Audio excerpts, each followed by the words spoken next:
नमः।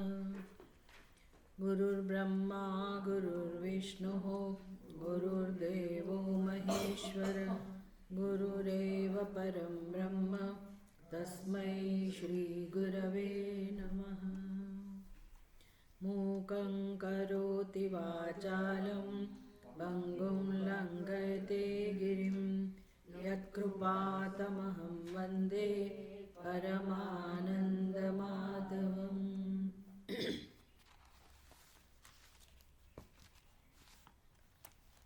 57 પાનું 57.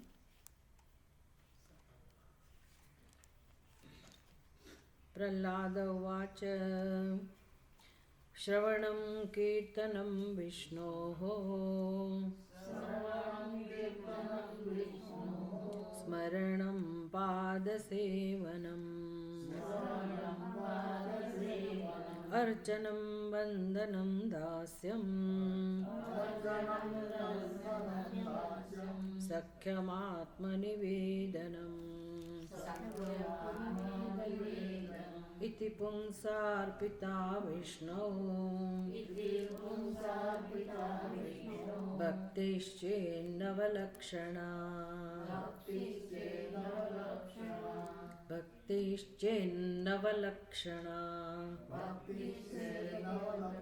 ભક્તિશ્ચેન્નવલક્ષણા નહીં, ડબલ ના સંભળાવો જોઈએ. ભક્તિશ્ચેન્નવલક્ષણા ક્રિયતે ભગવત્યદ્ધા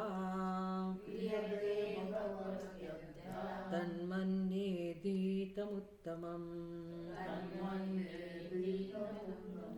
ચાલો થોડો થોડો હું બોલાવું એ પ્રમાણે બોલશો ને તો જ આવડશે, નહીં તો તમે તમારી રીતે જ ચાલુ રાખશો. ભક્તિશ્ચેન્નવલક્ષણા નથી, ભક્તિશ્ચેત અને પછી નવલક્ષણા, એ તોનો ન થયો એટલે ડબલ ના સંભળાવવા જોઈએ. તો ભિન્ન એમ બોલીએ ને આપણે, ડબલ ના છે ને, ભિન્ન એમ ચેન ના એવું છે. ચેન નવલક્ષણા નથી, ચેન નવલક્ષણ, ડબલ ના સંભળાવો જોઈએ. તમે રિપીટ નથી કરતા ને, તકલીફ ત્યાં છે. હું શીખવાડું એ પ્રમાણે બોલતા નથી, પછી એનું એ જ ચાલુ રહે છે. તો મને એમ થાય કે શીખવાડવાનો અર્થ નથી.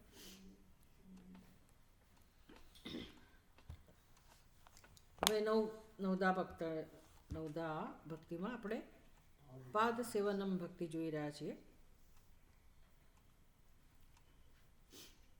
ગુરુ પાદુકા સ્તોત્ર છે આ.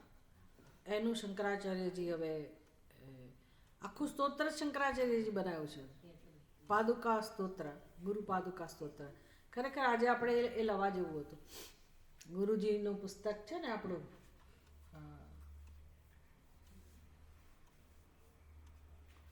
ગુરોહો પરમ, આપણે કયું પુસ્તક છે? 3 પુસ્તકો રાખીએ છીએ જેમાં ગુરુજીના બધા સ્તોત્ર છે. આપણી પાસે જે પુસ્તક છે ને એમાં શંકરાચાર્યજીની રચના છે બધું. નમોસ્તુ ગુરવે સદા એ પુસ્તક, નમોસ્તુ ગુરવે સદા એવું પુસ્તક છે. એમાં તમે ઉભા ના થશો? ઓકે, અચ્છા અચ્છા, હા તમને મદદ કરવી પડશે. પેલું તમને એ વધારે સંભળાય, પેલું સ્પીકર છે ને એમાં વધારે સંભળાય.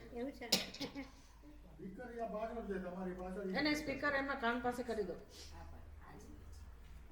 હા, એ વધારે સંભળાય.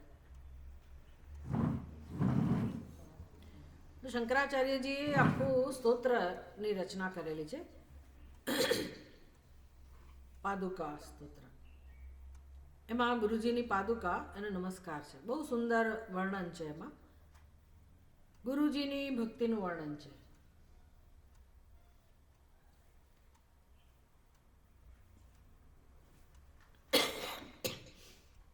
એમાં એકો આવે છે, આમ થોડું કામ કરો, આટલું બધું નહીં, એમને સંભળાવવું જોઈએ બસ એટલું. तो ऊपर આપણને समझाओ कि भगवान के अनन्य भक्तों का संग करने से भगवान की चरण सेवा का तत्व, रहस्य और प्रभाव सुनने को मिलता है. संग करवाती, भक्तों नो संग करवाती, भगवान ना अनन्य भक्तों नो संग करवाती હવે એ તો આપણે ક્યાં કેવી રીતે શોધવા જઈએ કે કોણ ભગવાનનો અનન્ય ભક્ત છે? પણ છતાંય આપણે સત્સંગ કરતા હોઈએ અથવા વ્યક્તિના પરિચયથી પણ ખબર પડે કે આ સાધુ પુરુષ છે, સજ્જન છે. અને આ વસ્તુ છુપી ના રહી શકે. કોઈ વ્યક્તિની અંદર સંસારી બુદ્ધિ હોય અને વૈરાગ્યવાન વ્યક્તિ હોય, બંનેમાં તફાવત હોય. આ વસ્તુ એક જ એવી છે કે એમાં દેખાવ ના થઈ શકે. ભલે ને ટીલા ટપકા કોઈ કરે, કે અમુક આભૂષણો ધારણ કરે, કે ચોટી ધારણ કરે, કે મુંડન કરે, કે દાઢી રાખે, કે લાંબી જટા રાખે અને અમુક પ્રકારના વસ્ત્રો પહેરે, એટલે કંઈ એ સાધુ પુરુષ જેવું નક્કી ના થઈ જાય. હોય પણ ખરા સાધુ, ના પણ હોય, બહારથી નક્કી ના થાય. એટલે વ્યક્તિના તમે સંપર્કમાં રહો, વ્યક્તિને થોડું પણ એનો પરિચય થાય તો તમને એનો સ્વભાવ ખબર પડી જાય કે આ વ્યક્તિની બુદ્ધિ કેવી છે. ભલે એની ભાષા ને દેખાવ, પહેરવો, વેશ એ ગમે તેવો હોય, પણ એ વ્યક્તિની નિર્મળતા કેટલી છે, વ્યક્તિની સજ્જનતા કેટલી છે, એની અંદર પ્રમાણિકતા કેટલી છે, આ બધું દેખાઈ જ આવે, ચૂપ ના રહી શકે. હા, કેટલાક લોકો દેખાવ કરવામાં કુશળ હોય, મીઠાશ લાવે, કે એમની છટા એવી હોય, કદાચ લળી લળી નમસ્કારે કરતા હોય, પણ અંદર જો એ ભાવના હોય તો થોડાક વખતમાં એ ખબર પડી જાય. એટલે નિર્મળતા જે વ્યક્તિની છે, એની પ્રમાણિકતા છે, એનું જેને કહેવાય ટ્રાન્સપરન્સી, પારદર્શકતા, છળ કપટ વગરની વ્યક્તિ. આમ તો રામચંદ્રજી તો હંમેશા રામચરિત માનસની અંદર એવું જ કહે છે કે જે વ્યક્તિની અંદર છળ કપટ હોય એ વ્યક્તિ મને ક્યારેય નથી ગમતી. એમની સીધી જ વ્યાખ્યા છે કે કોણ ભક્ત કહેવાય. ભક્તના લક્ષણો રામચંદ્રજી બહુ સ્પષ્ટ કહે છે. થોડા પણ છળ કપટ જેની અંદર રહેલા હોય તો એ ભક્તનું લક્ષણ તો નથી જ. એટલે ભગવાન કહે છે કે મને પ્રિય નથી. તમે ગીતામાં જુઓ તો ભગવાન 12મા અધ્યાયમાં, જેનું નામ છે ભક્તિ યોગ, એમાં ભગવાન ભક્તના લક્ષણ કહે છે. અદ્વેષ્ટા સર્વભૂતાનામ મૈત્ર કરુણ એવ ચ. તો એ વ્યક્તિની અંદર દેખાય આવે દ્વેષ બુદ્ધિ કેટલી છે, કરુણાભાવ છે કે નહીં, સમત્વ બુદ્ધિ છે કે નહીં, આ બધું જોઈ આવે. આ વ્યક્તિની અંદર પરિચય, આપણને થોડોક પરિચય થાય એટલે આ બધું ખબર પડી જ જાય. એટલે એમાં દેખાવ ના ચાલે. તો આવો જે વ્યક્તિ છે એનો સંગ અને એના જીવનનું ધ્યેય શું છે એ પણ આપણને ખબર પડે એના જીવન ઉપરથી, કે એને ભગવાનમાં જ નિષ્ઠા પ્રાપ્ત કરવી છે અને ભગવાનના ભજન સિવાય એને કશામાં રસ નથી. તો જેનું ધ્યેય પરમાત્મા છે એવો અનન્ય જે ભક્ત છે એનો સંગ કરવાથી પણ તમને એ ચરણ સેવા, એટલે પાદ ભક્તિ સેવનમ છે ને, આ ભક્તિનું નામ શું છે? પાદ સેવનમ. એ પાદ સેવનમ જે ભક્તિ છે એનું તત્વ સમજાય આ સંગથી, અનન્ય ભક્તના સંગથી. એનું તત્વ એટલે કે રહસ્ય સમજાય અને એનો પ્રભાવ પણ સમજાય કે ભગવાનના ચરણોમાં જેનું મન લાગેલું છે, તો એ પ્રકારની જે ભક્તિ છે એનો શું પ્રભાવ છે એ અનન્ય ભક્ત પાસેથી આપણને શીખવા મળે. અને શ્રદ્ધા જેમ જેમ વધતી જાય તેમ તેમ આપણે પણ એ ભક્તિ કરતા થઈએ.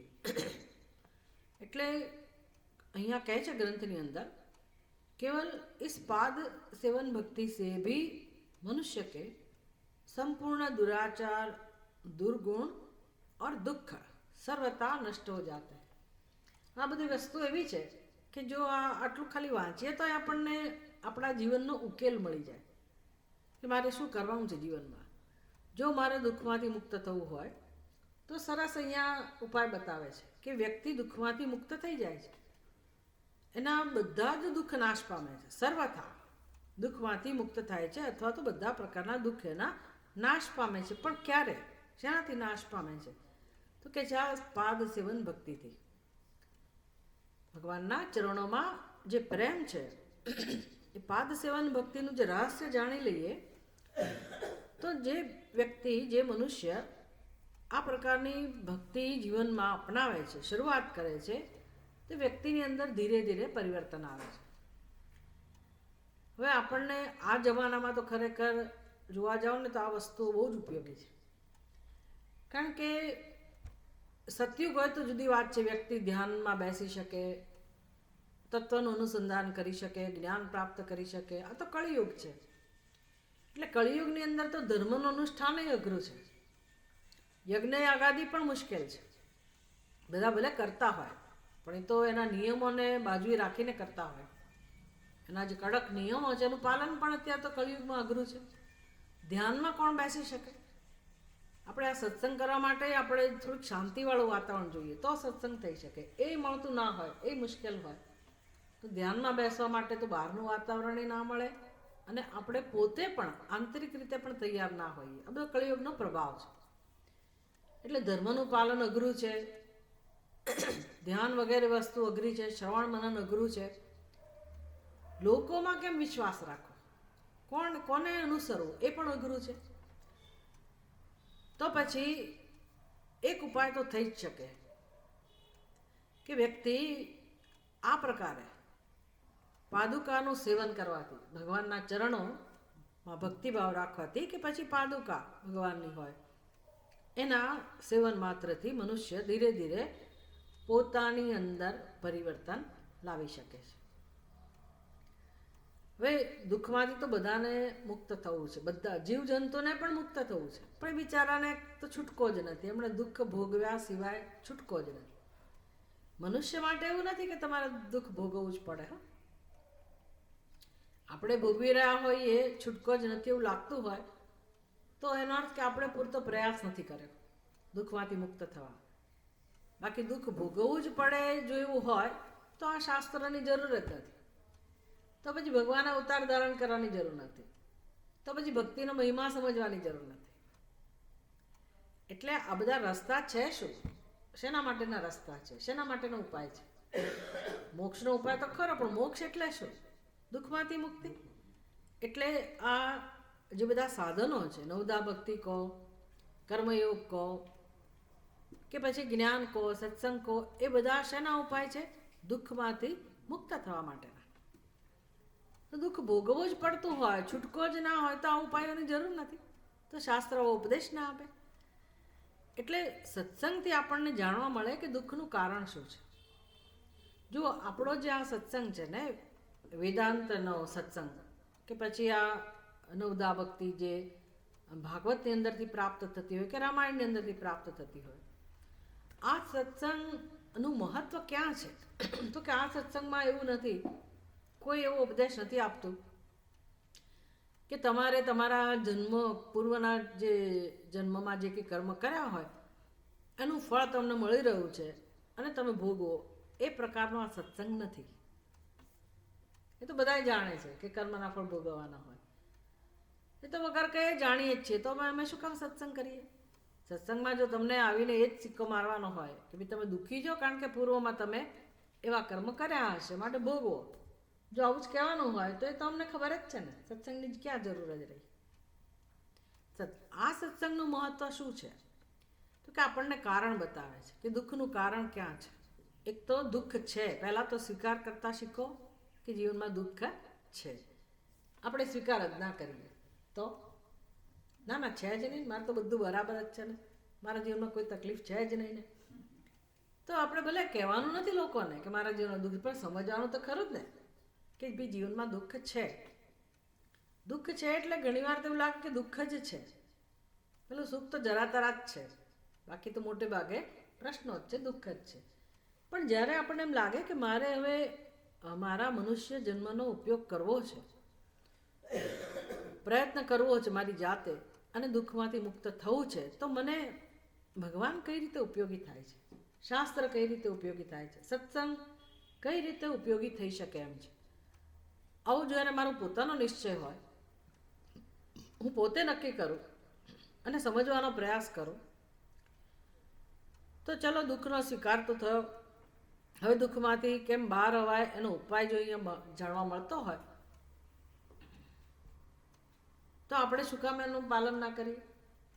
એટલે દુઃખનું કારણ કયું છે? દુઃખી થવા માટે મનુષ્ય પોતાના જીવનમાં શું કરે કે જેથી દુઃખ જાય. એટલે કહે છે કે મનુષ્યના જીવનમાં જે કંઈ દુરાચાર છે, દુર્ગુણ છે, એ જો ન રહે, એના દુરાચારમાં પરિવર્તન આવે, એના વ્યક્તિત્વમાં, એના સ્વભાવમાં પરિવર્તન આવે, તો દુઃખ દૂર થાય. હવે આપણી તો સમજ કેવી છે? એક તો પહેલાં સમજ આપણી એવી છે કે મારા જીવનમાં દુરાચાર છે જ નહીં.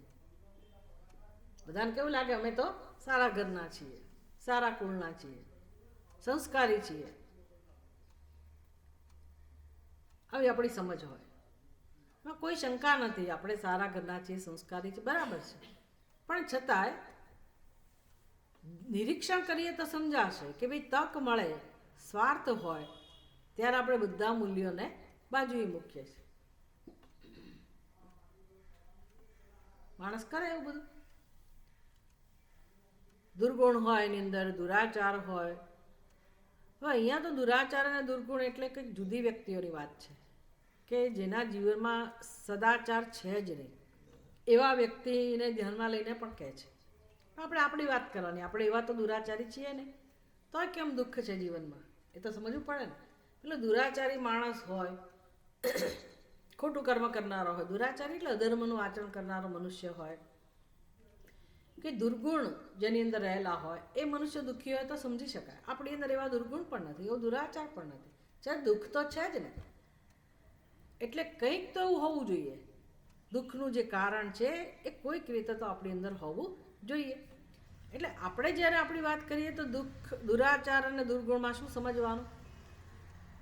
તો તમે ઉપનિષદની વાત કરો, ભાગવતની વાત કરો, ભગવદ્ ગીતાની વાત કરો, બધી જગ્યાએ ભગવાન આવું કહે છે કે ભાઈ દુઃખનું કારણ કયું છે? તો કે મનુષ્યની અંદર રહેલી બહિર્મુખતા, એની અંદર રહેલા રાગ અને દ્વેષ. હવે એને કંઈ આપણે દુરાચાર કહેતા જ નથી, એને થોડો દુરાચાર કહેવાય. આખી દુનિયા બહિર્મુખ છે. પરાંચિખાની વ્યતૃણક સ્વયંભૂ તસ્માત પરાંગ પશ્યતિ ન અંતરાત્મન.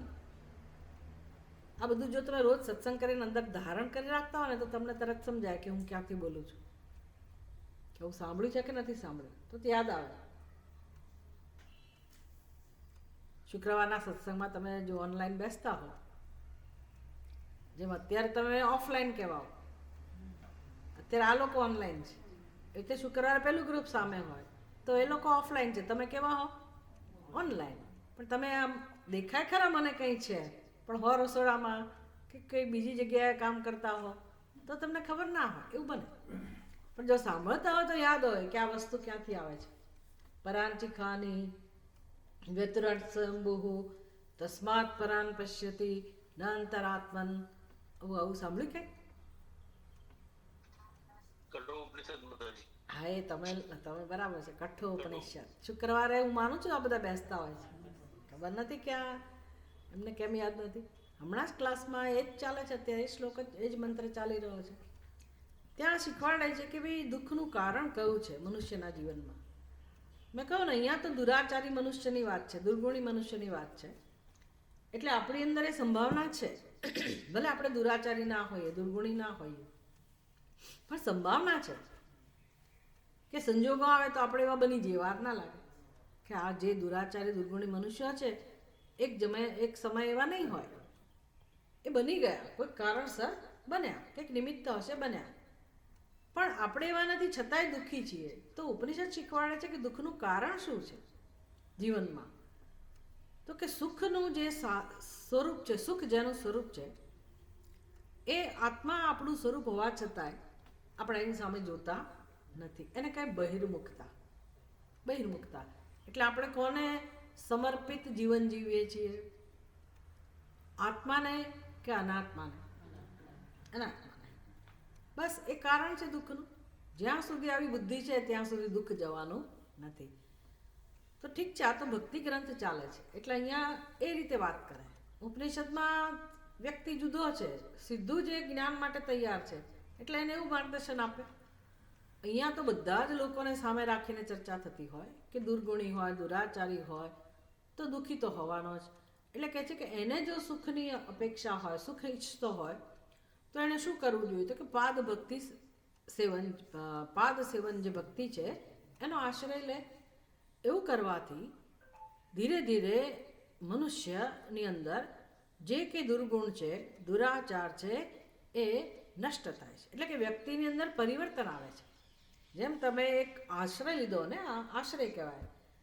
પાદ સેવનમ એટલે કે ભગવાનના ચરણો અથવા ગુરુજીના ચરણો, પાદુકા સેવન, ભગવાનની પાદુકા હોય કે ગુરુ મહારાજની પાદુકા હોય, પણ એકવાર આપણે એને હૃદયમાં ધારણ કરી મસ્તક નમાવીએ, રોજ એની પૂજા કરતા હોઈએ, રોજ એનું સેવન કરતા હોઈએ, અથવા સમક્ષ હોય, આપણી સમક્ષ હોય ગુરુજી અથવા માતા પિતા પણ ચાલે. હવે એવા હોય છે ઓછા લોકો, પણ જેને માતા પિતામાં શ્રદ્ધા હોય તો એવા તો ઘણા ભક્તો થઈ ગયા. કોણ છે પ્રસિદ્ધ ભક્ત? ના ના ના, પાદ સેવા, માતા પિતાની સેવા કરનારો. શ્રવણ તો ઠીક છે, પણ મહારાષ્ટ્રનો, મહારાષ્ટ્રના ભક્ત કયા છે? વિઠ્ઠલના. વિઠ્ઠલા ઉભા છે ઈટ ઉપર આમ કરીને. કહી દીધું ને ભગવાન આવ્યા હતા, તોય ભગવાન એની સામે જ આવ્યા હતા, પ્રગટ થયા. તો કે હમણાં નહીં ભાઈ, હું મારી માતા પિતાની સેવા કરી રહ્યો છું, થોડી વાર ઉભા રહો. પડે ને તો કે ભગવાનને ખોટું લાગે, ભગવાન ગુસ્સે થાય. પણ હવે કોઈ એવો ભક્ત મળે પડે નહીં. પણ છે ઘણા, આપણે જાણતા નથી એવા છે. સાંઈ મકરંદ થઈ ગયા, એ સિવાય પણ ઘણા ઘરોમાં પણ એવા હોય નિષ્ઠા પુત્રો કે જેના માટે માતા પિતા શ્રેષ્ઠ છે, તો એની સેવા કરે. પેલું ઘરડા હોય ને ધ્યાન રાખે એવું નહીં. માતૃદેવો ભવ, પિતૃદેવો ભવ. માતા જેના માટે સાક્ષાત ભગવાન છે, પિતા જેના માટે સાક્ષાત ભગવાન છે, અને પ્રેમથી માતા પિતાની સેવા કરતો હોય તો એને પણ પાદ સેવાનું ભક્તિ કહેવાય જ, કે ભાઈ એની ચરણ સેવા કરી રહ્યા છે. વૃદ્ધાવસ્થામાં એના ચરણોની સેવા થતી હોય. તો જ્યાં પણ તમારી શ્રદ્ધા હોય, જ્યાં સેવાની ભાવના હોય, સમર્પણ હોય, તો ત્યાં વ્યક્તિ ગમે તેવો દુષ્ટ સ્વભાવનો હોય. આમ તો દુષ્ટ વ્યક્તિને આવું સૂઝે જ નહીં, પણ માની લો કે એણે વ્રત લીધું કે મારે આવું કરવું છે, કોઈક એને ઉપદેશ આપ્યો અને એણે આવું શરૂ કર્યું, તો ધીરે ધીરે એની અંદર જેટલા દુર્ગુણો છે, ખોટી ટેવ છે, એ બધું જતું રહે. નહીંતર અઘરું છે. ખોટી ટેવ, ખોટો સ્વભાવ દૂર કરવો અઘરો છે. પણ મનુષ્ય જો આવું કંઈ જીવનમાં નક્કી કરે કે મારે આ પ્રકારે ભગવાનના ચરણોની સેવા કરવી છે, તો એની અંદર પરિવર્તન આવે છે. પરિવર્તન આવ્યા વગર સુખનો અનુભવ શક્ય જ નથી, એ સમજી લેવાનું. આપણે બધું કરીએ પણ મારી અંદર પરિવર્તન ના આવું. હું તમારી અંદર પરિવર્તન આવે એવું કરું કે તમે સુધરો.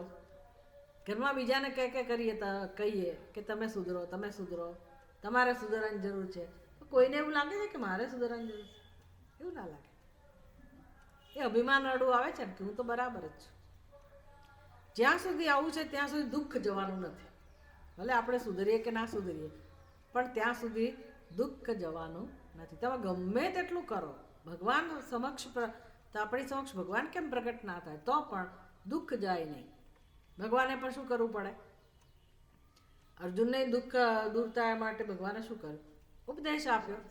ઉપદેશ તો આપ્યો ભગવાને, પણ એક ઉપદેશ કામ ક્યારે કરે? અર્જુન એનો સ્વીકાર કરે, અર્જુન એનું પાલન કરે ત્યારે. નહીંતર અર્જુને કહી દીધું ને ભગવાન તમે ગમે તે કરો, કહો હું તો યુદ્ધ નહીં જ કરું, તો પતી ગયું. એનું દુઃખ દૂર ના થાય. અર્જુન નિર્ણય જાહેર કરી દે કે હું યુદ્ધ નહીં કરું, તો એનું દુઃખ જવાનું નથી. એટલે યુદ્ધ કરે તો દુઃખ જાય એવું નથી. પણ ભગવાન કહે છે એ પ્રકારે અર્જુન પોતાના જીવનમાં પરિવર્તન લાવે તો જ દુઃખ દૂર થાય. એટલે આપણા જીવનમાં બે મહત્ત્વની વસ્તુ બનવી જોઈએ, બે મહત્ત્વની ઘટના બનવી જોઈએ. એક તો આપણા સ્વભાવમાં પરિવર્તન આવે અને બીજું આપણી સમજમાં પરિવર્તન આવે. હવે અત્યારે આપણે સત્સંગ દરમિયાન આપણો જે સત્સંગ છે એમાં કયું કામ થતું હોય? સ્વભાવનું પરિવર્તન ના થતું હોય. અહીંયા શું પરિવર્તન આવતું હોય? સમજમાં. એ સાંભળો તો, રસ લો તો. બાકી તમે તમારી દુનિયામાં હો, સાંભળવું હોય તો સાંભળો, ગમે એટલું જ સાંભળો, બાકીનું ના સાંભળો, તો સમજમાં પરિવર્તન આવતું નથી. કારણ કે આ જન્મોની આપણી અંદર સમજ જે છે એ રહેલી છે. આજકાલની તો છે નહીં. એટલે સત્સંગ દ્વારા ધીરે ધીરે આપણી અંદર પરિવર્તન, સમજમાં પરિવર્તન આવે. સમજમાં પરિવર્તન આવે તેમ સ્વભાવ આપણે આપણો આપોઆપ બદલતા જઈએ. આપોઆપ એની અંદર સુધારો આવતો જાય.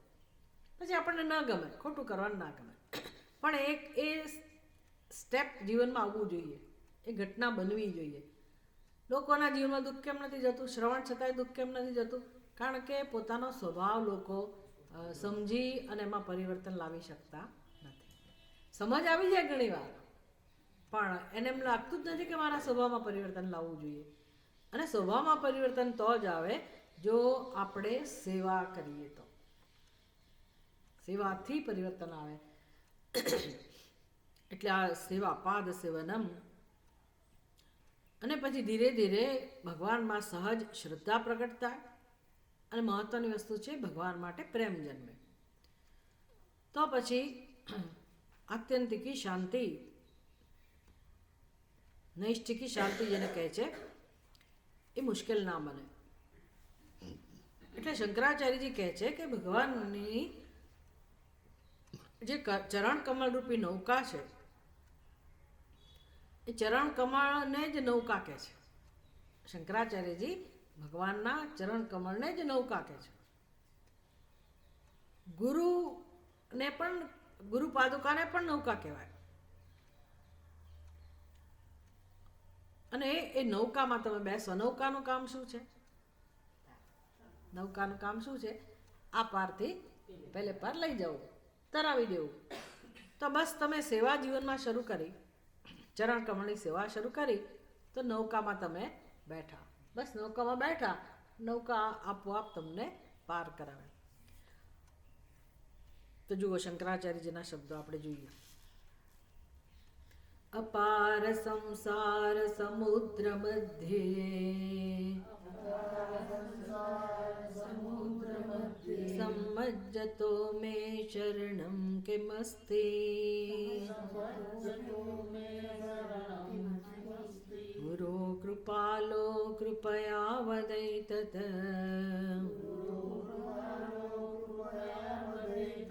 विश्वेशपादाम्बुजदीर्घनौका.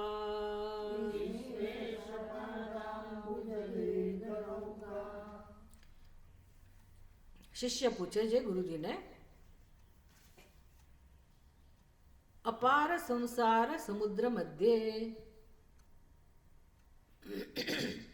અપાર સંસાર સમુદ્ર મધ્યે, એનો રાગ આ પ્રકારનો છે. તો અપાર સંસાર સમુદ્ર મધ્યે, સાતમી વિભક્તિ એક વચન. સમુદ્ર મધ્યે, સમુદ્રમાં, મધ્યમાં. અને કેવો સંસાર? અપાર સંસાર સમુદ્ર મધ્યે, જેનો કોઈ પાર નથી આવતો એવા સંસારની મધ્યમાં.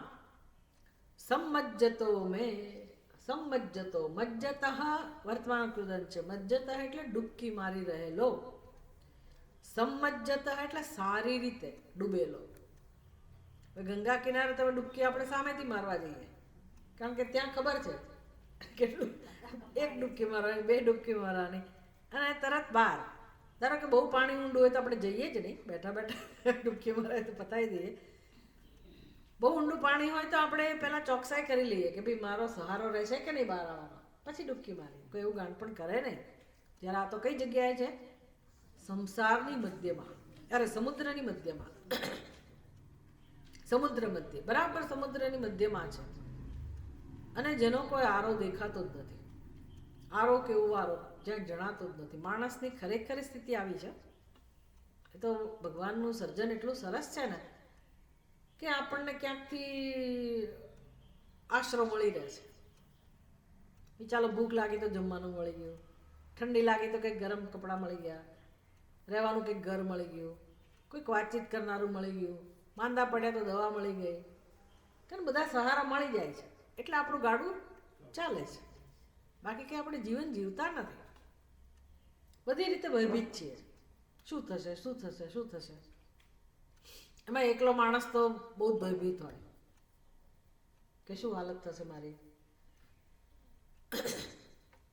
અને ભયભીત ના હોઈએ, ધારો કે આપણે મજબૂત હોઈએ, નિર્ભય હોઈએ, તો પણ શું થઈ ગયું? મનની અંદર જન્મો જન્મના જે સંસ્કાર છે ને એ ઉભરાય. એટલે કારણ વગર જ આપણે આમ મૂડલેસ થઈ જઈએ, ખબર જ ના આપણે શું કારણ છે. અને કાં તો પછી યાદ આવે હા હા પૂર્વનું એટલું બધું યાદ આવે કે કેવું દુઃખ સહન કર્યું એ બધું યાદ આવે.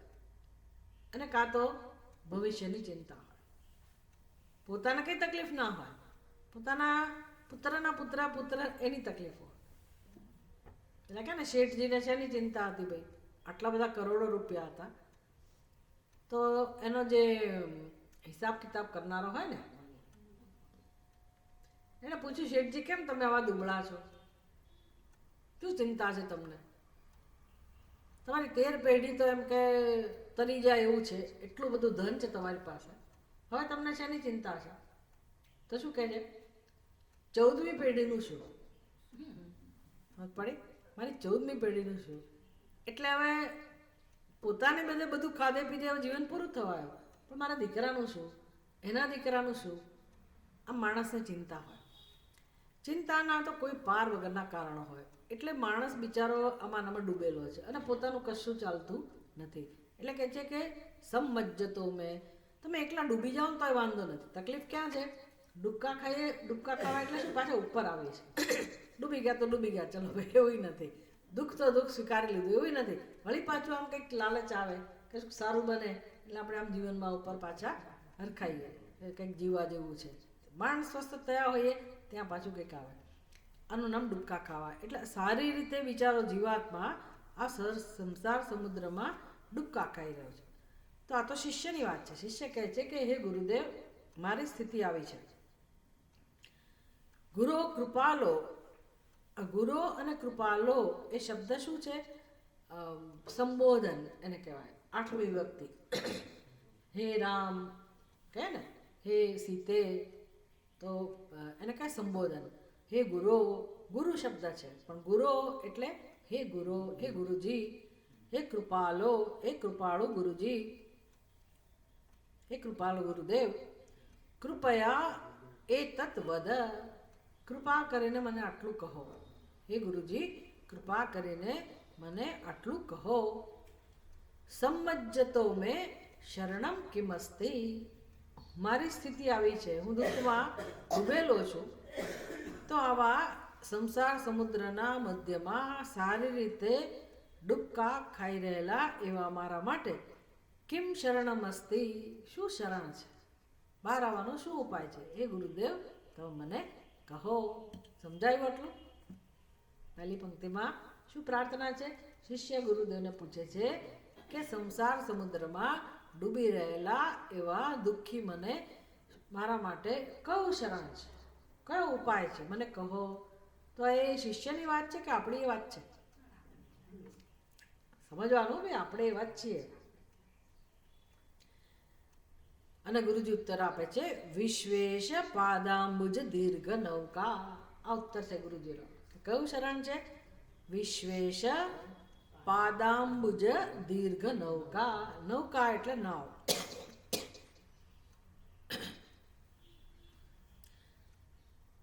પાદાંબુજ, પાદ એટલે ચરણ, અંબુજ એટલે કરણ, કમળ. તો ચરણ કમળ રૂપી આ નૌકા એ એક જ સહારો છે, એકમાત્ર ઉપાય છે. કોના ચરણ કમળ? ભગવાન વિશ્વેશ. વિશ્વેશ, ઈશ એટલે પરમાત્મા, વિશ્વના સ્વામી ભગવાન વિશ્વેશ્વર, એના જે ચરણ છે એ ચરણ કમળ રૂપ જહાજ, નૌકા એ એકમાત્ર સહારો છે.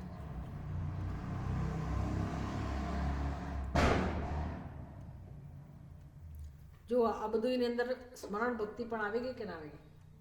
માનસ થઈ ગયો ને, કારણ કે ચરણ કમળ ક્યાં અને નૌકા ક્યાં, પણ ચરણ કમળ રૂપને જ નૌકા કહેવામાં આવી. મને એક દ્રષ્ટાંત મળી ગયું સવારના ક્લાસ માટે. તમે લોકો બધા સવારના ક્લાસમાં ના હો, સવારનો ક્લાસ એટલે બ્રહ્મસૂત્રનો ક્લાસ. તો એમાં ગૌણ સંબંધની વાત આવી. એટલે એ ગૌણ સંબંધમાં સિંહ અને મનુષ્યની સરખામણી હતી. તો ભાઈ એ ગૌણ સંબંધ નક્કી કેમ થાય? તો કે તમને ખબર હોવી જોઈએ કે સિંહ કોણ અને મનુષ્ય કોણ, આ બંને ભેદ છે બંને વચ્ચે, એની સ્પષ્ટ સમજ હોય તો જ તમે એને ગૌણ સંબંધ કહી શકો. તો અહીંયા ગૌણ સંબંધનું દૃષ્ટાંત મળી ગયું આપણને. એક તો નૌકાની વાત છે. નૌકા એટલે જહાજ. કોને જહાજ કહેવામાં આવ્યું? ભગવાનના ચરણ કમળને. તો આ ગૌણ સંબંધ થયો કે ચરણ કમળ થોડી નૌકા છે. ચરણ કમળ છે. તો નૌકા જુદી વસ્તુ છે અને ચરણ કમળ જુદી વસ્તુ છે. તો બંનેની સ્પષ્ટ સમજ છે કે ચરણ કમળ આને કહેવાય અને નૌકા આને કહેવાય. તો હવે કહું કે ભાઈ તમે ચરણ કમળને જ નૌકા કહો, ચરણ કમળને નૌકા સમજો. આ મારા માટે છે, આ તમારા માટે નથી, મારી ક્લેરિટી માટે. સવારના ક્લાસને કે માં આ પ્રકારે દૃષ્ટાંત આપ્યું શંકરાચાર્યજીએ ભાષ્યમાં કે ભાઈ, અને તમને આમાં મજા પડશે કે નહીં ખબર નહીં, પણ એક દલીલ એવી છે બ્રહ્મસૂત્રમાં કે પૂર્વ પક્ષી કહે છે કે ભાઈ તમે આ અનાત્માને જે આત્મા કહીએ છીએ આપણે તો આખી જિંદગી આ જ કામ કરવાનું છે ને. ભાઈ આપણી ખોટી સમજ શું છે? કોઈની પણ ખોટી સમજ, અજ્ઞાન કોને કહેવાય? તો કે ચૈતન્ય સ્વરૂપ આત્મા, જે આત્મા સ્વયં જ્ઞાન સ્વરૂપ છે, ચૈતન્ય સ્વરૂપ છે, જે અસંગ છે, જેને કશી કોઈ વસ્તુ સાથે ક્યાંય સંબંધ શક્ય જ નથી, એ જે આપણું તત્વ છે, આપણું સ્વરૂપ છે, એ આત્માને આપણે કેવી રીતે સમજીએ છીએ? શરીર છે ને, શરીર, હું એટલે શરીર, એવી સમજ છે આપણી. તો એને શું કહેવાય? તો કે એને ભ્રમ કહેવાય. એક વસ્તુને ખોટી રીતે સમજવી એને શું કહેવાય? ભ્રમ. અને બધી જ બુદ્ધિમાં ભ્રમ છે સર્વત્ર, અને એમાંથી જ પ્રવૃત્તિ જન્મે છે, એમાંથી જ સંસાર સર્જાયેલો છે. સારું, હવે તો પછી આ જે સંસાર, જે દુઃખનું કારણ છે, જે બંધનનું સ્વરૂપ છે, એમાંથી દરેક જીવ મુક્તિ ઈચ્છે છે. તો શું ઉપાય હોય? આવા દુઃખમાંથી આપણને જે જીવનમાં દુઃખ છે, હું તો દુઃખ એટલે આ જન્મ મૃત્યુ વચ્ચેનું દુઃખ તો પ્રશ્ન જ નથી, દુઃખ છે, પણ જન્મ્યા જ ના હોત તો દુઃખ હોત? જન્મ્યા જ ના હોત તો દુઃખ હોત? આજે મારી કામવાળી કહે છે, આ બધું રેકોર્ડિંગ થાય મને ગમતું નથી, પણ શું કહીએ, મારી કામવાળી કહે છે, કડિયા કામે આવતી બાઈ બિચારી, મદદ કરવા આવતી, મને કહે છે કે આ લગ્ન જ ના કર્યા તો કેવું સારું હતું, કે તમે કેટલા પ્રસન્ન, તમે કેટલા સુખી છો. મેં કીધું બધા આવું કહે છે ને બધા લગ્ન કરે છે, બધા આવું જ કહે છે કે ના કર્યા તો કેવું સારું, બધા કરે જ છે પાછા.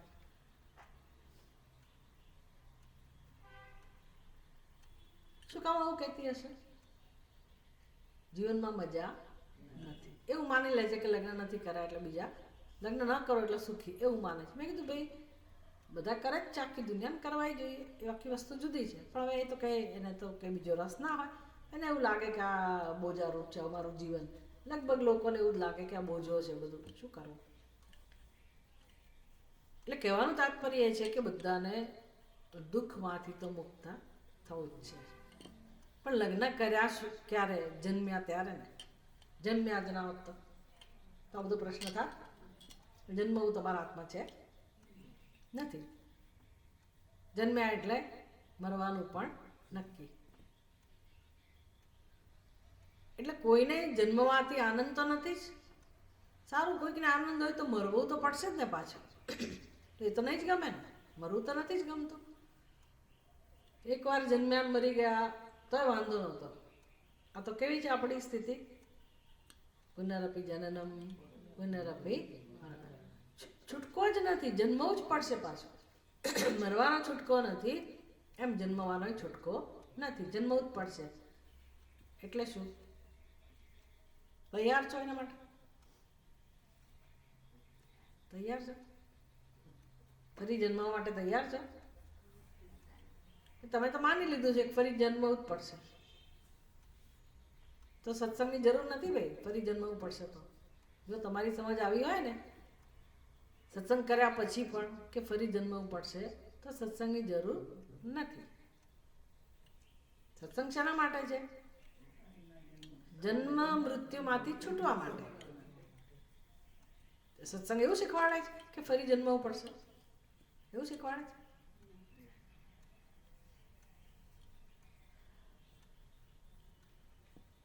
મનુષ્યની સમજ એવી છે કે મારે ફરી જન્મવું પડશે. જ્યાં સુધી એ મુક્ત નહીં થાય ત્યાં સુધી જન્મવું પડશે. કારણમાંથી મુક્ત નહીં થાય તો હવે છૂટું કોઈને જન્મવું નથી, કોઈને દુઃખ જોઈતું નથી. દુઃખમાંથી મુક્ત ક્યારે થવાય? જન્મીએ નહીં ત્યારે. પણ ન જન્મવું કેવી રીતે શક્ય બને? તો એ સત્સંગમાંથી શીખવા મળે કે ન જન્મવું હોય તો સત્સંગ કહે છે એ આપણે ધીરે ધીરે શીખીએ, ઉપદેશ સમજીએ, તો પછી ફરી જન્મવું નહીં પડે, તો મોક્ષ મળશે. બાકી તો કોઈ ઉપાય નથી. એટલે સારું, તો પછી હવે જન્મનું કારણ જાણવું પડે. મારે ફરી જન્મવું ના હોય તો જન્મનું કારણ જાણવું પડે. તો જન્મનું કારણ કયું છે ભાઈ? તો જે આપણે વેદાંતનો સત્સંગ કહીએ છીએ, જે સત્ય છે એ તો એક જ બતાવે છે કે જન્મનું કારણ ભ્રમ છે, અજ્ઞાન છે, આત્માનું અજ્ઞાન છે. અને એમાંથી જન્મ, એમાંથી પછી અનેક જન્મો, અનેક મૃત્યુ, અનેક કર્મ, બધો સંસારમાંથી જન્મેલો છે. તો અમારે મુક્ત થવું હોય તો શું ઉપાય રહ્યો? શું ઉપાય રહ્યો મુક્ત થવું હોય તો? ના, હું જે બોલું ને એ જ પૂછતી હોઉં છું, એની સાથે જ રહેવાનું. મેં તમને સમજાવ્યું કે સત્સંગ શું શીખવાડે છે? જન્મનું કારણ અજ્ઞાન છે. અને હવે મારે જન્મવું ના હોય તો શું ઉપાય રહ્યો? અજ્ઞાનને દૂર કરો. પશુ પક્ષીઓના જન્મનું કારણ અજ્ઞાન જ છે, પણ એ લોકો અજ્ઞાન દૂર કરી શકે એમ નથી. આપણે દૂર કરી શકીએ કે ના કરી શકીએ? કરી શકીએ. કેમ કરી શકીએ? આપણને બુદ્ધિ આપી છે. મનુષ્યનું શરીરમાં શું વિશેષતા છે? બુદ્ધિ આપી છે. સત્સંગમાં આવવાનો આગ્રહ કેમ રાખીએ છીએ આપણે? કે ભાઈ જીવનનો ઉપયોગ થાય, બુદ્ધિનો ઉપયોગ થાય. બુદ્ધિનો ઉપયોગ તો સંસારમાં ચાલી જ રહ્યો છે. ભાઈ આ કારણથી સત્સંગ નહીં આવે, પેલા કારણથી નહીં આવે, અને એમ સત્સંગને આપણે આમ જ રાખીએ છીએ. કે જીવનમાં તક ક્યારે મળશે સમજવાની? અજ્ઞાન દૂર કરવાનો પ્રસંગ ક્યારે આવશે? એક જન્મનું અજ્ઞાન હોય તો દૂર થઈ જાય. જન્મો જન્મનું અજ્ઞાન લઈને ફરીએ છીએ. એ અજ્ઞાન દૂર કરવા માટે સત્સંગ કરવો પડશે કે નહીં કરવો પડશે? એટલું અંદર જાય ને તો એ મારી મહેનત કંઈક સફળ થઈ. ભલે સત્સંગમાં ના આવો પણ એટલું સમજાય કે ભાઈ અજ્ઞાન દૂર કરવા માટે આ સત્સંગ જરૂરી છે. અજ્ઞાન આમ નામ જાય નહીં. અજ્ઞાન જ્ઞાનથી જ જાય, અને જ્ઞાન સત્સંગ દ્વારા પ્રાપ્ત થાય. અને ઉપાય એક જ છે. સારું, હવે બ્રહ્મસૂત્રમાં તો આ જ બધી ચર્ચા હોય કે ભાઈ અજ્ઞાનનું સ્વરૂપ કેવું છે. એટલે બ્રહ્મસૂત્રમાં શંકરાચાર્ય સમજાવે છે કે ભાઈ આ શરીરને જ્યારે મારું શરીર એવું કહીએ છીએ આપણે, પછી એમ કરતાં કરતાં ઘર મારું, પછી વાહનો મારા, એમ મારા પણ જે સિદ્ધ થાય છે, તો એમાં આત્માને ને આ ઘરને, આત્માને ને ધનને, આત્માને ને વસ્ત્રોને તો કોઈ સંબંધ શક્ય જ નથી. તો પછી કેવી રીતે આપણા જીવનમાં બધું ચાલે છે મારું મારું? તો પછી એ શરીરને જ્યાં સુધી હું મારું ના કહું ત્યાં સુધી ઘર મારું સાબિત ના થાય, ત્યાં સુધી સ્વજનો સાબિત ના થાય મારા. એટલે આ બધું જ મારી બુદ્ધિમાં છે કે અમારા સગાવાલા, અમારું ઘર, અમારો પૈસો. તો આ જે મારી બુદ્ધિમાં સમજ છે એનું કારણ મૂળમાં કઈ સમજ છે? તો કે શરીર એટલે હું, શરીર એટલે મારું, એ મારી સમજ છે. તો એ સમજ કહેવાય કે ભ્રમ કહેવાય? ભ્રમ કહેવાય. તો બસ, તો સંસારનું કારણ શું છે? ભ્રમ. એટલે પેલો પૂર્વ પક્ષી કહે છે કે ભાઈ આ મિથ્યા જ્ઞાન નથી, આ ભ્રમ નથી, આ તો ગૌણ સંબંધ છે. ગૌણ સંબંધ એટલે શું? અહીંયા કહ્યું ને ચરણ કમળ. ચરણ કમળને શું કહી દીધું? ચરણ કમળને શું કહ્યું? જહાજ, નૌકા. નૌકા. ચરણ કમળને નૌકા કહી દીધી. એમ તમે આત્માને શરીર કહી દીધું. ભાઈ આત્માને ને શરીરને ગૌણ સંબંધ પણ નથી. કોઈ રીતે આત્માને શરીર કહેવાય નહીં. પણ ત્યાં દ્રષ્ટાંત આપે છે શંકરાચાર્યજી. શેનો દ્રષ્ટાંત આપે છે? આજે સવારનો જ ક્લાસ હતો. શેનું દ્રષ્ટાંત હતું? સિંહનું. Very good. સિંહનું અને પુરુષ, મનુષ્ય, એનું દ્રષ્ટાંત આપે.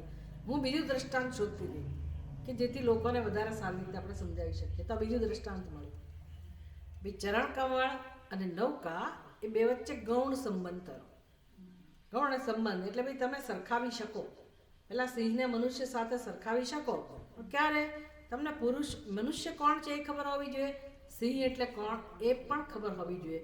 હવે કોઈ દિવસ મનુષ્ય સિંહ કહી શકાય નહીં. હા, પણ કહી શકાય જો તમે ગૌણ સંબંધથી કહો તો. ગૌણ સંબંધ એટલે શું? ગુણતઃ. એટલે સિંહના ગુણો હોય એ મનુષ્યમાં જોવા મળે. સિંહનો દેખાવ મનુષ્ય જેવો ના હોય, એ મનુષ્યનો દેખાવ કે સિંહ જેવો નથી, પણ સંબંધ કેવી રીતે નક્કી થયો? ગુણો ઉપરથી. એ સિંહની અંદર જે ગુણો હોય, પરાક્રમ, ક્રૂરતા, શૌર્યત્વ, આ બધું આ માણસની અંદર જોવા મળે છે. આખી કમ્યુનિટી છે આપણે ત્યાં કે એની નામની પાછળ સિંહ લાગેલું હોય. કેમ? તો કે અમે બધા સિંહ જેવા માનતા હશે. એટલે આ ગૌણ સંબંધ પડે ને એ શક્ય છે. આત્મા અને અનાત્મા વચ્ચે આવો ગૌણ સંબંધ શક્ય નથી. તો પછી જે સંબંધ આપણી બુદ્ધિમાં છે એને શું કહેવાય? ભ્રમ. ચાલો, એ આખો બ્રહ્મસૂત્રનો વિષય હતો. એ આ લોકોને ફાયદો થાય, મને ફાયદો થાય એટલે એની ચર્ચા કરી. આપણે દ્રષ્ટાંતનો ઉપયોગ કર્યો. હવે આ દ્રષ્ટાંત સમજવાનું છે શેના માટે? તો કે ચરણ કમળ, ભગવાનના ચરણ કમળ કે ગુરુજીના ચરણ કમળ એ નૌકા સમાન છે. તો અહીંયા આ સંબંધ શક્ય છે. શું ગૌણ સંબંધ? ગુણમાંથી જન્મેલી વસ્તુ એને કહે ગૌણ. તો શું ગુણો છે ભાઈ? ચરણ કમળમાં અને નૌકાની વચ્ચે સમાન ગુણો કયા છે? તો કે નૌકા શું કામ કરે? એક તટથી બીજા તટ સુધી લઈ જાય, પાર કરાવે. એમાં ચરણ કમળ શું કરે છે? આપણને સંસાર સમુદ્રમાંથી પાર કરાવી દે છે. આવી સમાનતા છે. કેવું સુંદર દ્રષ્ટાંત આપ્યું છે તુલસીદાસજીએ.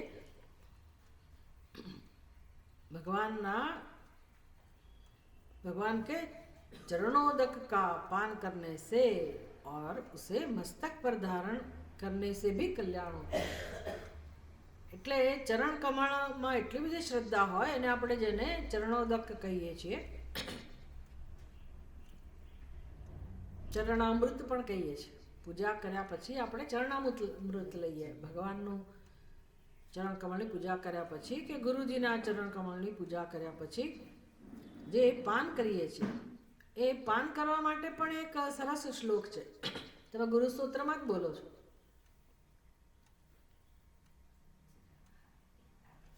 કયા શ્લોક છે?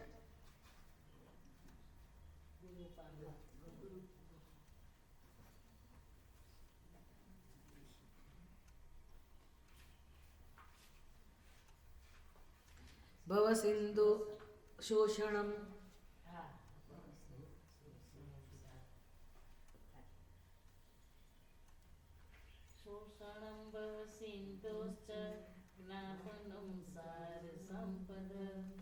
ગુરોઃ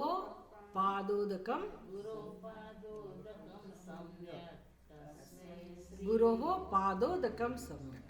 આ ગુરુ પાદ ઉદક એટલે ચરણામૃત, ચરણોદક કે પાદોદક સરખો શબ્દ છે. શોષણમ ભવ સિંધોશ્ચ, એ ચરણ કમળ છે કેવા છે? શોષણમ ભવ સિંધોઃ. ભવ સિંધુ, ભવ સમુદ્ર એનું શોષણ કરે છે. કોણ? પાદોદકમ શુભમ. ગુરુ ચરણામૃત છે તે, એમાં એવું સામર્થ્ય છે. એટલે એનું માત્ર પાન કરવાથી, મસ્તક ઉપર ધારણ કરવાથી પણ કલ્યાણ થાય છે.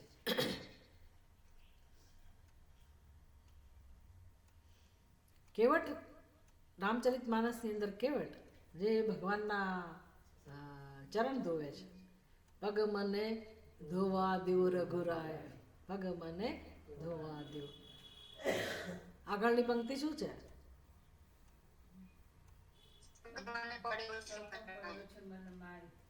મને શક પડ્યો મન માય, પગ મને ધોવા દેવ. સાંભળ્યું છે આ ભજન? કેવટ ગાય છે ને રામચંદ્રજીને. ક્યારે? નૌકા, એની નૌકા એ તો લઈ જતો હોય છે. એનું કામ તો એક જ છે કેવટનું, કે નૌકા આ પારથી પહેલે પાર લઈ જાય. રામચંદ્રજીને જરૂર પડી, સીતા મૈયા અને રામચંદ્રજીને જ્યારે આ તટથી પહેલે તટ, આ કિનારેથી પહેલે કિનારે જવા માટે જ્યારે એ નૌકામાં બેસવાની વાત આવી તો પહેલો બહુ જે કુશળ હતો કેવટ. એટલે ભગવાનને આમનામ બેસાડવા નહોતા, એટલે કહે છે કે ભાઈ મને તો શક પડ્યો મનમાં, એને ભગવાનના ચરણ ધોવાતા. નાવિકને કેવટને ભગવાનનો ભક્ત હતો એટલે એને ભગવાનના ચરણ ધોવાતા, ચરણામૃત લેવું હતું. ભગવાન કઈ ચરણ ધોવા દે, પૂજા કરવા દે? ના કરવા દે. એટલે શું કહે છે? શક પડ્યો મનમાં, શક પડ્યો મનમાં. ભાઈ શક પડ્યો, શંકા ગઈ. શું શંકા ગઈ એને ખબર છે તમને? કથા આખી રામચંદ્રજીની ચરણ રજ છે એના પ્રભાવની કથા નથી ખબર? કોનો ઉદ્ધાર થયો હતો? અહલ્યાનો. રામચંદ્રજીના ચરણ સ્પર્શથી જ પથ્થર રૂપે રહેલી પથ્થર સ્ત્રી થઈ ગયો. અને પથ્થર સ્ત્રી થઈ ગયો.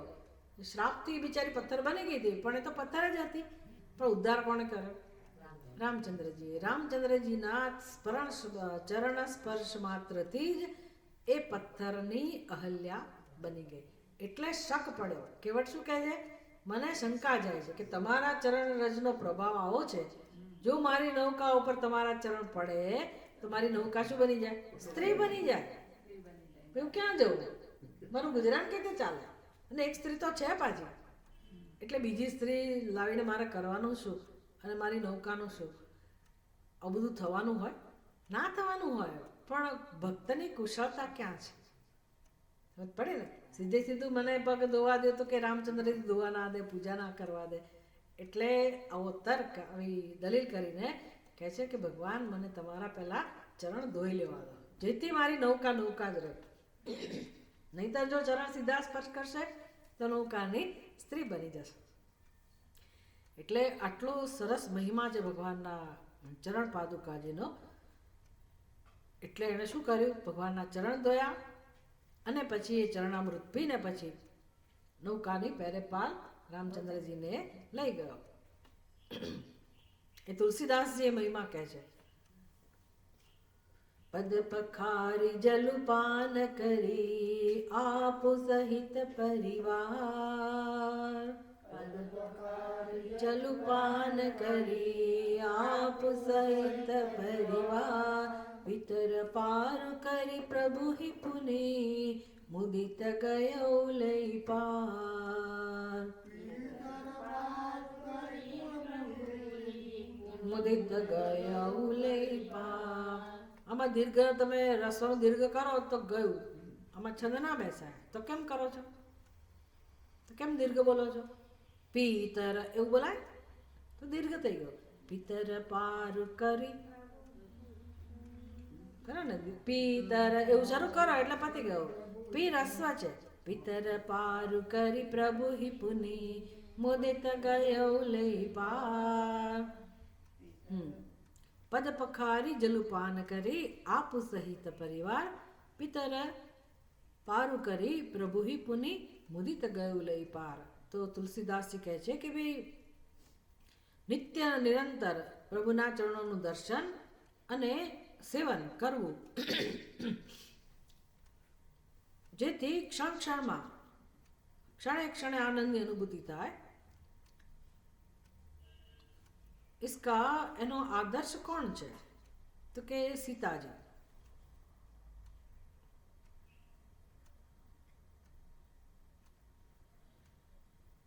ઠીક છે. ઉપર તો કેવટની વાત કરી. કેવટે શું કર્યું? ભગવાન રામચંદ્રજીના ચરણ ધોયા અને પછી એ ચરણનું પાન કર્યું, ચરણોદક એનું પાન કર્યું અને પછી એણે ભગવાનને નૌકામાં બેસાડ્યા. હવે તુલસીદાસજી એ કેવટની વાત તો પૂરી થઈ ગઈ. આ કેવટના શબ્દો છે. પદ પખારી જલુ પાન કરી, ભાઈ ભગવાનના ચરણ ધોવા. આ પખારી એટલે શું? પખાળવા. ભગવાનના ચરણ પખાળવા અને પાન કરી એટલે ઉદક, ચરણોદક લેવું. આપુ સહિત પરિવાર, પિતર પારું કરી પ્રભુ હિ પુની મુદિત ગયું લઈ પાર. પછી પ્રસન્ન થઈને એમણે ભગવાન શ્રી રામચંદ્રજીને નૌકામાં બેસાડી અને પહેલે પાર લઈ ગયા.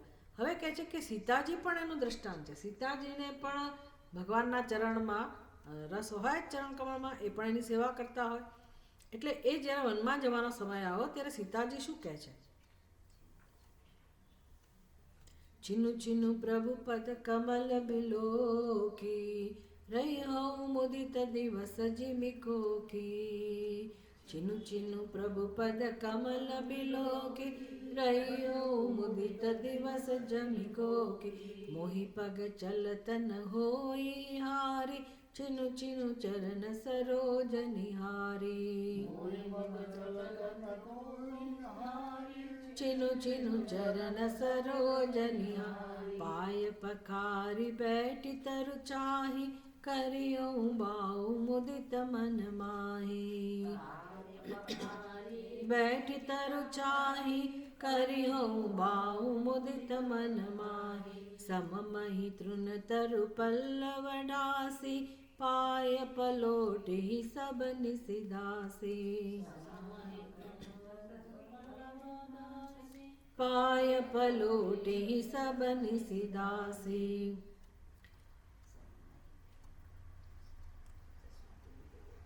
શ્રી રામચંદ્રજીના ચરણ ચિહ્ન ચરણ રજ અને ચરણ પાદુકાનું દર્શન માં એનું ટ્રાન્સલેશન નથી આપ્યું એમણે સીતાજીએ જે કહ્યું ને એનો અર્થ નથી આપ્યો, ખાલી દોહા મૂકેલા છે. ચીનું ચીનું પ્રભુ પદ કમલ બિલોકી ક્ષણ ક્ષણમાં ભગવાન ચરણ કમલના દર્શન કરીને રહી હોઉં મુદિત દિવસ જીવી કોકી, તો હું ભગવાનના ચરણ કમળના દર્શન કરીને મારા દિવસો પસાર કરીશ. મોહી મગ ચલત ન હાઈ હારી ચીનું ચીનું ચરણ સરોજ નિહારી પાય પખારી બેઠી તરુ ચાહી કરી હું બાઉ મુદિત મન માહી. સીતાજી પણ આ પ્રકારે ભગવાનના ચરણ કમળની સેવા કરતા હતા અને એ જેના હેતુ હતો વનમાં જવાનો કે હું વનમાં જઈને શું કરીશ, કેવી રીતે મારો સમય પસાર કરીશ, દુઃખને કેમ મનમાં નહીં લાવું અને શેને કારણે મારી પ્રસન્નતા હશે. એટલે સીતાજી કહી રહ્યા છે કે મારા માટે આનંદનો વિષય એકમાત્ર રામચંદ્રજીના ચરણ કમળ છે. એટલે મને ઘરે રહીશ તો મને જોવા નહીં મળે, વનમાં જઈશ તો ક્ષણ ક્ષણમાં હું એની સાથે સાથે ચાલીશ તો મને રામચંદ્રજીના પગના દર્શન થશે અને જ્યારે ત્યારે એમના પગ પખાળવાનો મને એની તક પણ મળશે અને વૃક્ષ નીચે બેસવા મળશે. વનમાં તો શું હોય બીજું, જ્યાં જ્યાં સમય મળશે થાક લાગશે તો બસ વૃક્ષ નીચે બેસીશું. તો બેસીશ એટલે ભગવાનના ચરણ કમળમાં જ બેસશે ને સીતાજી, એમના દર્શન થવાના જ છે ને, એટલે એટલું બધું આકર્ષણ છે એને.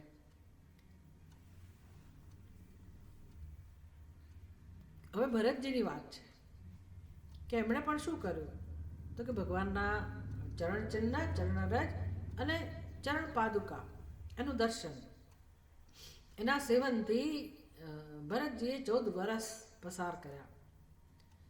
એટલું જ નહીં, એ તો ભાવ વિભોર થઈ જતા હતા, સમાધિમાં જતા રહેતા હતા ભરતજી. ખાલી રામચંદ્રજીના ચરણ પાદુકા એનું ચરણ ચિહ્ન ચરણ રજ અને ચરણ પાદુકા આ જ એમનો મુખ્ય આધાર હતો. હવે શિવજી વખાણ કરે છે.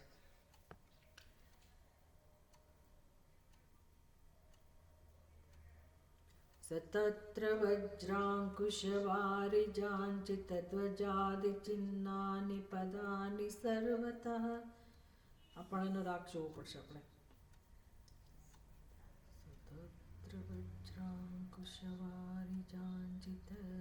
સતત્ર વજ્રાંકુશવારી જાંચિત વજ્રાંકુશવારી જાંચિત ધ્વજાદિ ચિહ્નાની પદાની સર્વતઃ પદાની સર્વતઃ દદર્શ રામસ્ય ભુવોતિ મંગલાની ભુવોતિ મંગલાની અચેષ્ટ તત્પાદરજસ્સુ સાનુજઃ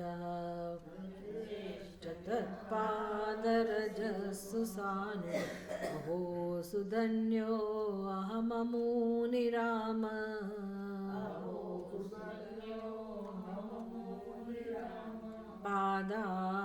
પાદારવિંદાંકિત ભૂતલાની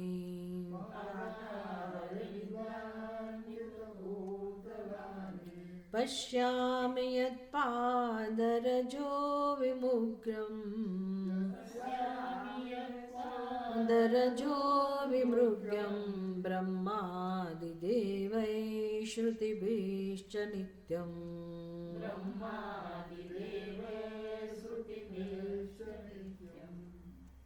श्रुतिभिः च नित्यं ब्रह्मादिः देवैः च વિમુગ્યમ. ભાઈ શ્રુતિ પણ જેનું ચિંતન કરે છે, જે હંમેશા શોધતી રહે છે, શ્રુતિ અને બ્રહ્માજી. શ્રુતિ અને બ્રહ્માજી એ પણ જેની ચરણ રજનું એની શોધ કરતી રહે છે, ખોજ કરતી રહે છે, એવા આ ચરણ કમળ અધ્યાત્મ રામાયણની અંદર આનું મહત્વ છે. શું કહે છે?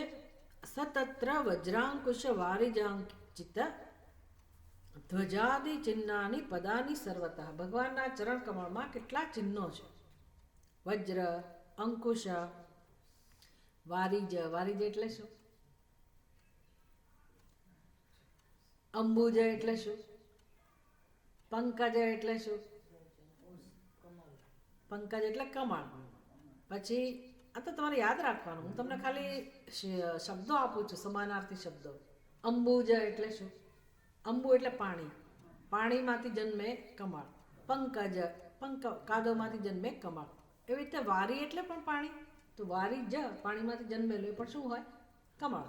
એટલે ભગવાનના ચરણ કમળમાં આટલા ચિહ્નો છે. વજ્ર, અંકુશ, વારિજાંચિત, આ બધાના ચિહ્નો છે. ધ્વજ આદિ ચિહ્નાની, ધ્વજા પણ છે.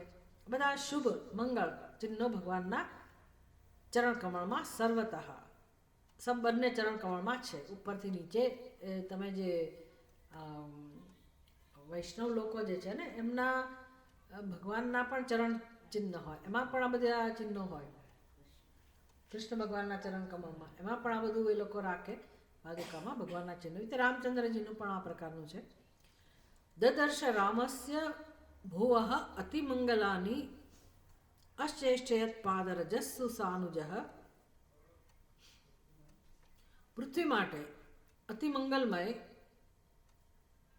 ચરણ ચિહ્ન જોવા, એને જોઈને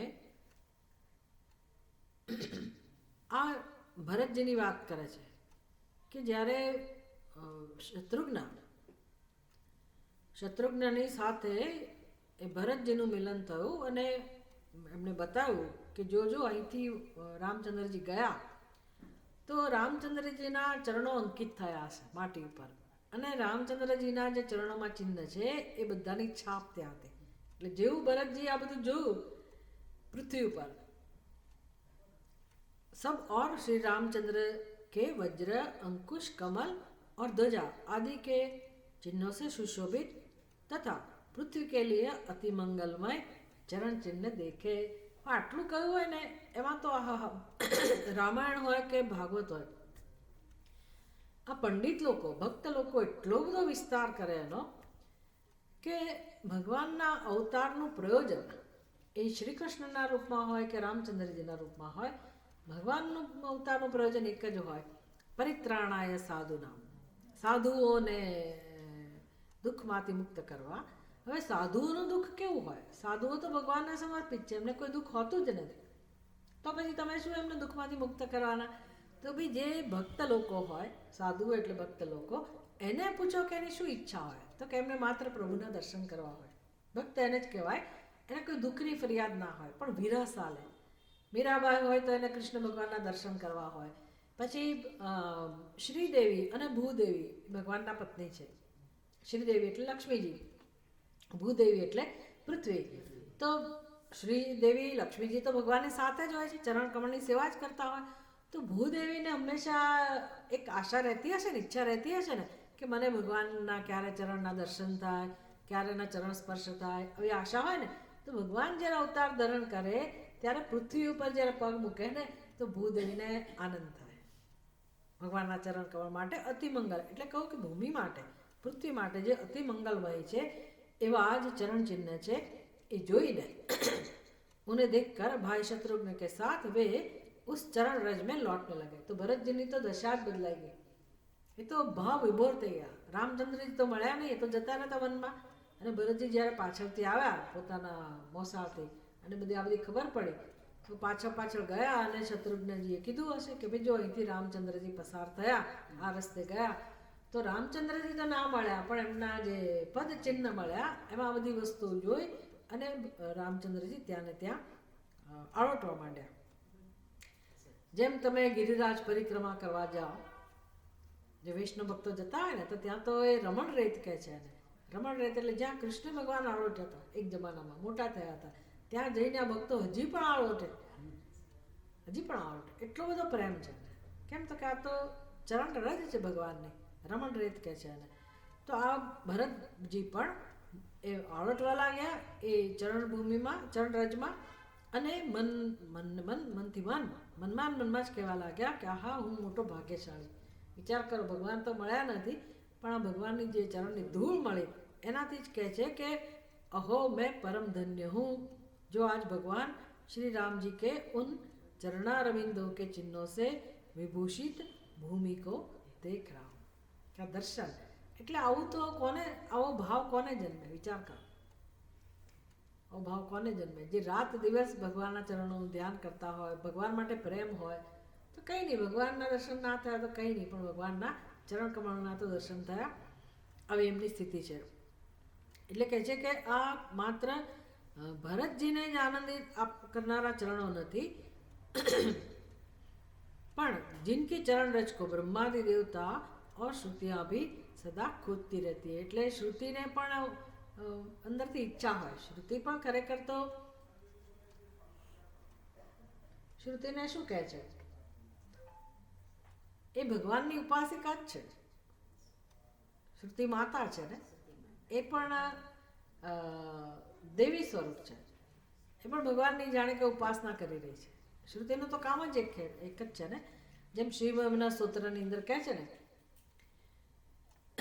કે ભગવાન તમારા સ્વરૂપનું વર્ણન તો શક્ય જ નથી, અને શ્રુતિ જ્યારે વર્ણન કરે છે તો સચકિતમ અભિદત્તે, શ્રુતિરપી ચકિતમ અભિદત્તે, એટલે ભયભીત થઈને શ્રુતિ વર્ણન કરે છે. અને વર્ણન કરવાની રીત પણ કઈ છે? ન ઇતિ. એટલે શ્રુતિ પાસે કોઈ ઉપાય જ નથી ભગવાનનું વર્ણન કરવાનો. કદાચ મારાથી ભૂલ નહીં થઈ જાય ને ભગવાનના વર્ણન કરવામાં, ક્યાંક મારાથી ચૂક તો નહીં રહી જાય ને, આમ ભયભીત થઈને વર્ણન કરે છે. પણ શ્રુતિની ઈચ્છા પણ પરમાત્માનું જ વર્ણન કરવાની છે. શક્ય નથી, પણ શ્રુતિનો પ્રેમ એ પણ ભગવાનમાં છે. એટલે જાણે કે અહીંયા ઉપમા આપી કે બ્રહ્માજીને પણ ભગવાનના ચરણ કમળના દર્શનની ઈચ્છા હોય છે, અને શ્રુતિ માતા પણ ભગવાનના ચરણ કમળને હંમેશા શોધતી રહે છે. તુલસીદાસજી વર્ણન કરે છે,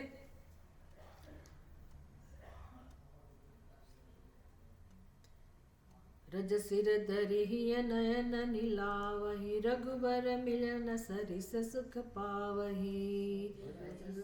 धरिहि नयन नीलावहि रघुबर मिलन सरिस सुख पावहि. नित पूजत प्रभु पावरी प्रीति हृदय समाति. पावरी प्रीति हृदय समाति. मागी मागी आयसु करत राज काज बहु भांति. यसु करत राज काज बहु भांति. એનો અર્થ નથી આપ્યો, પણ રામચરિત માનસની અંદરની વસ્તુ છે. રજ સિર ધરી હિય નય નય લાવહી. તો ભગવાનની ચરણ રજ છે એને મસ્તક ઉપર ધારણ કરી, હૃદયમાં ધારણ કરી અને આંખો ઉપર ચડાવી.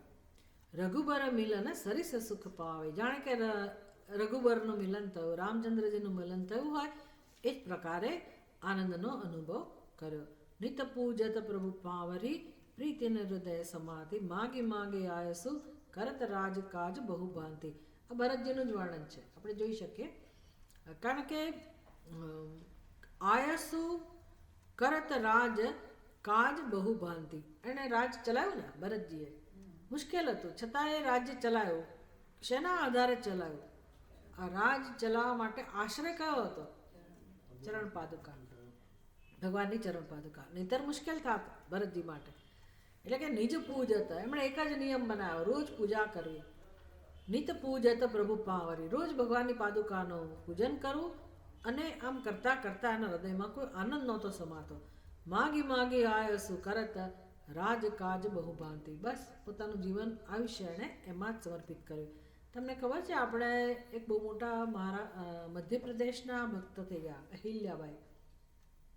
પેલી અહલ્યા બોલી જવાની, રાણી અહિલ્યાબાઈ, બરાબર ને? એમનું જીવન ચરિત્ર તમે જુઓ, બહુ દુઃખથી ભરેલું. પણ એમના જીવનમાં સૌથી મોટો આશ્રય હોય તો ભગવાન શિવજી. એટલે સોમનાથ મહાદેવની પણ એણે જ જીર્ણોદ્ધાર કરાવેલો, બીજા ઘણા બધા મંદિરોનો કરાવેલો છે એમણે.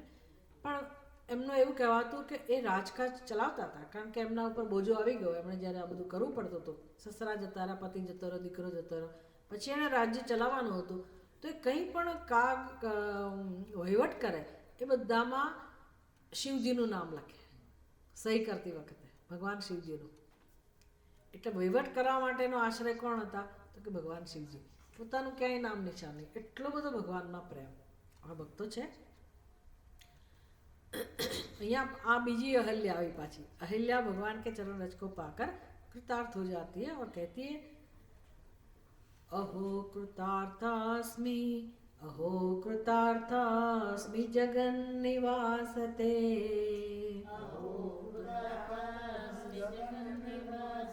पादाब्ज संलग्न रज कणादहम, नरज कणाद स्पृशामि यत्पद्मज शङ्करादिभिः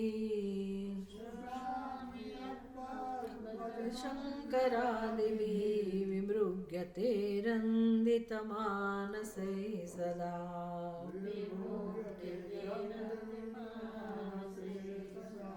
આ ચર્ચા આપણે આવતે વખતે કરીશું. ઓમ પૂર્ણમદઃ પૂર્ણમિદં પૂર્ણાત પૂર્ણમુદચ્યતે પૂર્ણસ્ય પૂર્ણમાદાય પૂર્ણમેવાવશિષ્યતે. ઓમ શાંતિ શાંતિ શાંતિ. હરિ ઓમ.